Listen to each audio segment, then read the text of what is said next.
ఇదిగోండి స్ట్రైట్ కాదు, ఇది స్ట్రైట్ చాలా మంది ఇట్లా క్రాస్ కాకుండా మామూలుగా ఇదిగోండి ఇట్లా వేస్తే బోట్ నెక్ వేసుకుంటారండి. ఇలా క్రాస్గా వేసుకుంటే చాలా బాగుంటుంది హై నెక్. ఎంత చేత కానోళ్ళైనా మీరు టేప్ తీసుకొని ఇదిగోండి ఇలా కొలత పెట్టేసుకోండి. ఇది హై నెక్. మామూలు నెక్కు హై నెక్కు ఇక్కడ కొలతలు తేడా ఉంటాయండి. 13.5 పెట్టేస్తున్నా. అసలు దీనికి normal blouse round neck blouse అనుకోండి 12-12.5 సరిపోతుంది.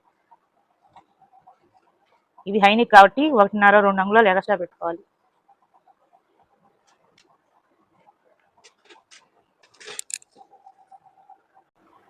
ఇదిగోండి హై నెక్ బ్లౌజ్ కటింగ్ చూపిస్తున్నా.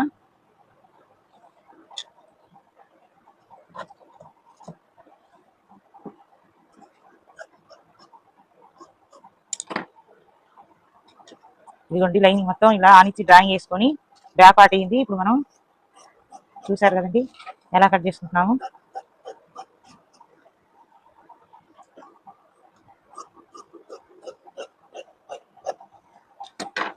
ఇక్కడ మాత్రం ఎవరైనా గమనించుకోవాలండి, హై నెక్ అయినా మామూలు నెక్ అయినా ఇదిగోండి ఇట్లా షోల్డర్ ఇటు పై నుంచి చూసుకోవాలండి. ఇక్కడ నుంచి మాత్రం చూసుకోమాకండి.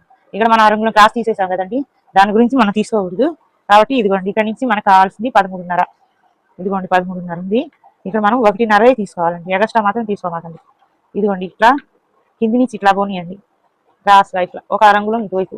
ఇటు మాత్రం ఇట్లా పైకి అనేది ఇట్లా వెళ్ళనివ్వకండి. షేప్ మాత్రం సెట్ అవ్వదండి. ఇట్లా వెళ్తే షేప్ పట్టి పైకి వెళ్తుంది. ఇది మాత్రం ఇలా కట్ చేసుకోవటం.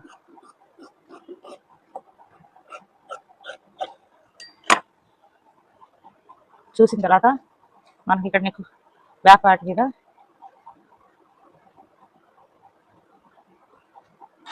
నార్మల్ బ్లౌజ్ కన్నా హై నెక్ బ్లౌజ్కి నెక్ తేడా ఉంటుందండి. ఇక్కడ పైనుంచి చూసుకోండి, ఇటు నుంచి మాత్రం అసలు చూసుకోమండి. దీనికి వచ్చేసి 7 అంగుళాలు పెడుతున్నా. నార్మల్ బ్లౌజ్కి ఏరే కొలతలు ఉంటుంది.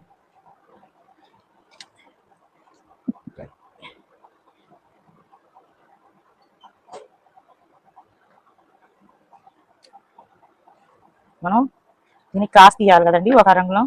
ఇక్కడ నుంచి ఒక 2 అంగుళాలు ఉంటుంది. టేప్ పెట్టి కొలిచి చూపిస్తా. ఇక్కడ నుంచి మళ్ళీ మనం కలుసుకోవాలన్నమాట. ఇదిగోండి 2 అంగుళాలు ఉంది. ఫస్ట్ నెక్ కట్ చేసుకోవాలి మనం. చాలా బాగుంటుందండి హై నెక్కి. లో నెక్ అంటారండి, హై నెక్ అంటారు. ఇదిగోండి ఇలా షేప్ వస్తే బాగుంటుందండి. ఇదిగోండి తర్వాత లాస్ట్లో ఇలా నెక్ తీసుకుంటే మీకు కన్ఫ్యూజ్ ఉండదండి. ఇదిగోండి కట్ చేసి కుట్టిన తర్వాత షేప్ చాలా బాగా వస్తుంది.